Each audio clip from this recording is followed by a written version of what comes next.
অবশেষে অপেক্ষার অবসান হচ্ছে। কিছুক্ষণের মধ্যে আসলে শুরু হতে আসছে বাংলাদেশ বনাম সিঙ্গাপুরের যে ঐতিহাসিক ম্যাচ নিয়ে বাংলাদেশের ফুটবল প্রেমীদের যে প্রত্যাশা, সেই প্রত্যাশিত ম্যাচ আমরা দেখতে পাচ্ছি যে আসলে আমরা এখন রয়েছি রবীন্দ্র সরোবরে, রাজধানী রবীন্দ্র সরোবরে।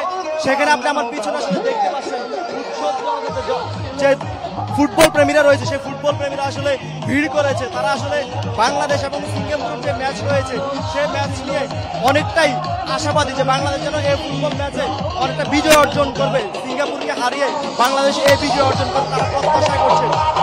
আপনারা দেখতে পাচ্ছেন আসলে ইতিমধ্যে বাংলাদেশ দলের ফুটবলাররা মাঠে গিয়ে উপস্থিত হয়েছে এবং প্র্যাকটিস করছে মাঠে গিয়ে তারা, এবং দর্শকরা উদযাপন করছে বাংলাদেশের প্লেয়ার দর্শকদের দিয়ে। আপনাদেরকে আমরা জানিয়ে রাখি, এএফসি এশিয়ান কাপ বাছাইয়ের সিঙ্গাপুরের বিপক্ষে বাংলাদেশের ম্যাচ নিয়ে ফুটবল প্রেমীদের মধ্যে তুমুল আগ্রহ জন্মে নিয়েছে। আপনাদেরকে আরো জানিয়ে রাখি, আজ থেকে ঠিক 10 বছর আগে বাংলাদেশ জাতীয় স্টেডিয়ামে শেষে সিঙ্গাপুরের মুখোমুখি হয়েছিল বাংলাদেশ শেষবারের মতো। সেদিন কিন্তু বাংলাদেশের জন্য একটা হতাশার রেজাল্ট ছিল। বাংলাদেশ 2-1 গোলে সিঙ্গাপুরের কাছে সেই ম্যাচ হেরেছিল। তবে তখনকার প্রেক্ষাপট ভিন্ন ছিল, আজকের প্রেক্ষাপট ভিন্ন। তখনকার সময়ের ফুটবলাররা যারা ছিলেন তারাও প্রত্যাশিত ভালো ফুটবল খেলেছিলেন, শেষ মুহূর্তে হেরেছিল। কিন্তু এখন বাংলাদেশের ফুটবলের জাগরণ ঘটেছে নতুন করে, বাংলাদেশের ফুটবলের পরিবর্তনের হাওয়া বইছে বাংলাদেশ ফুটবলের। বাংলাদেশ দলে হামজা, জামাল, ফাহমিদুল, শামিদদেরকে নিয়ে নতুন যে স্বপ্ন দেখছে বাংলাদেশ, সে উৎসব উন্মাদনা সৃষ্টি হয়েছে বাংলাদেশের প্লেয়ারদের মধ্যে। আপনাদেরকে জানিয়ে রাখি, আসলে গ্যালারিতে বসে আসলে সবাই খেলা দেখার সে প্রত্যাশার সুযোগ পায় না, কারণ শেষ মুহূর্তে খুবই 2-3 ঘন্টার মধ্যে টিকিট ছাড়ার মধ্যে 2-3 ঘন্টার মধ্যে টিকিট আসলে শেষ হয়ে যায়। সেই জন্য আসলে দর্শকরা তাদের প্রত্যাশার জন্য টিকিট পায়নি। না পাওয়ার কারণে রাজধানীর বিভিন্ন স্থান থেকে শুরু করে দেশের বিভিন্ন স্থানে আসলে এমন জায়ান্ট স্ক্রিনে খেলা দেখছে। তার মধ্যে অন্যতম রাজধানীর রবীন্দ্র সরোবর। আমরা জানি রবীন্দ্র সরোবর আসলে সব সময় দর্শকরা আসলে যে কোনো খেলার মুহূর্তে তারা আবেগী হয়ে এখানে আসেন এবং জায়ান্ট স্ক্রিনে খেলা দেখেন। তবে বাফুফের নতুন করে উদ্যোগ বাংলাদেশ ফুটবল আসলে শেষ কবে এই উদ্যোগ হয়েছে বা এমন উদ্যোগ হয়েছে বা এমন উৎসাহ উদ্দীপনা জন্ম নিয়েছে আমরা আসলে খুব কম দেখেছি। অনেকেই বলছে আসলে বাংলাদেশ ফুটবলের এই নবজাগরণ নতুন করে সৃষ্টি করবে ফুটবল প্রেমীদের মধ্যে নতুন আশা, প্রত্যাশা এবং আকাঙ্ক্ষা।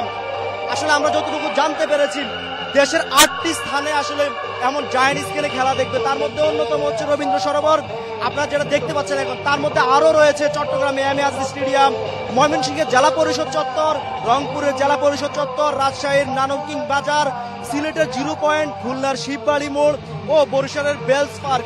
এখানে আপনারা আসলে দেখতে পারবেন। আপনাদেরকে আরেকটা জিনিস জানিয়ে রাখি, যে খেলা নিয়ে এমন উন্মাদনা সেটা হচ্ছে 2027 সালের জানুয়ারিতে সৌদি আরবের বিপক্ষে এএফসি এশিয়া কাপ, সৌদি আরবে যে এএফসি এশিয়া কাপের 19তম আসর, সেটা নিয়ে সেখানে আসলে 24টি দল লড়বে শিরোপার জন্য।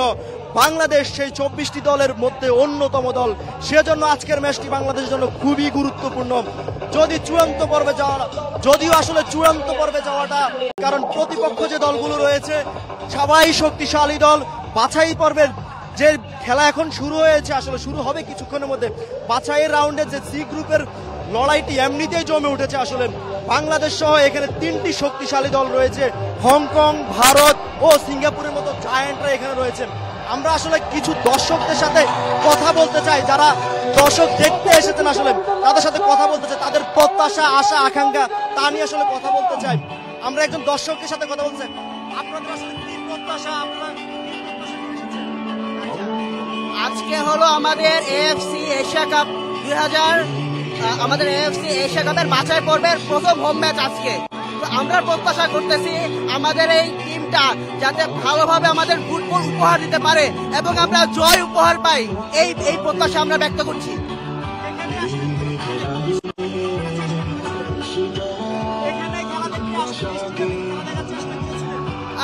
স্টেডিয়ামে আমি অনেক চেষ্টা করছিলাম টিকিট কাটার জন্য, বাট টিকিট সংকটের কারণে আমরা টিকিট কাটতে নাই। শেষ ভরসা এইটি স্পোর্টসের ফ্যান জোন, তো আমরা এই জন্য দেখতে আসছি। আর খেলা দেখার জন্য এসেছেন? কার খেলা দেখার জন্য মূলত এসেছেন? আমি মূলত এসেছি হামজার খেলা দেখার জন্য, যে হামজা আমাদের লেস্টার প্রিমিয়ার লিগের প্লেয়ার।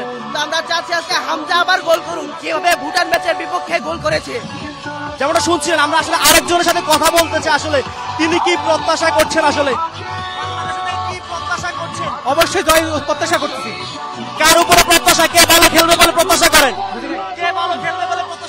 চৌধুরী, যেমনটা শুনছিলেন আসলে সবাই আসলে বাংলাদেশের পতাকা নিয়ে আসলে এসেছে নিজেদের দর্শকদের খেলা, নিজেদের যে সমর্থক হিসেবে বাংলাদেশ দলকে সমর্থন করার জন্য। আমরা আরেকজন দর্শকের সাথে কথা বলতে চাই। কি প্রত্যাশা করছেন বাংলাদেশ জিতবে? ইনশাআল্লাহ আজকে জিতবে বাংলাদেশ। কার উপরে প্রত্যাশা বেশি? হামজা চৌধুরী, সমিত সোম, ফাহমিদুল। 11 জনের উপরে ইনশাল্লাহ ভরসা আছে। যে ভালো খেলবে, গোল করবে, জিতবো ইনশাল্লাহ। জিতবো, জিততে এসছি, জিতে যাবো। তারা যেমনটা বলছিলেন আসলে তারা আসলে জিততে এসেছে, তারা জিততে এসেছে। তারা হামজা, সমিত সোম, ফাহমিদুল, জামাল মুহিয়াদের কাছে প্রত্যাশা তারা আসলে শেষ পর্যন্ত বাংলাদেশ আসলে সিঙ্গাপুরকে হারাবে এবং যে এফসি এশিয়া কাপে যে দ্বিতীয় রাউন্ডে যাওয়ার যে প্রত্যাশা সে প্রত্যাশা পূরণ করবে। আমরা আরো কিছু দর্শকদের সাথে কথা বলতে চাই, আসলে আপনাদেরকে দেখাতে চাই সবাই বাংলাদেশের পতাকা নিয়ে আসলে আসছেন এবং নিজেদের যে প্রত্যাশা সেটা পূরণ করার জন্য। আমরা এখানে আরেকজন দর্শকের সাথে কথা বলতে চাই। বাংলাদেশের পতাকা মাথায় নিয়ে তিনি এসেছেন। বাংলাদেশ থেকে কি প্রত্যাশা করছেন? বাংলাদেশ কি জিতবে? অবশ্যই জিতবো, জিতা ছাড়া কোনো প্রত্যাশা আছে আমগো? কোন প্লেয়ারের কাছে বেশি প্রত্যাশা করছেন? ফুটবল আমরা সবার কাছেই প্রত্যাশা, সবাই যার যার জায়গা থেকে বেস্ট পারফর্ম করবে এবং বাংলাদেশকে জিতিয়ে দিবে।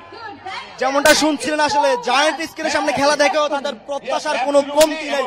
তারা শেষ মুহূর্তে আর কিছুক্ষণের অপেক্ষায়, কিছুক্ষণ পরে আসলে শুরু হবে বাংলাদেশ সিঙ্গাপুরের যে ঐতিহাসিক ম্যাচ।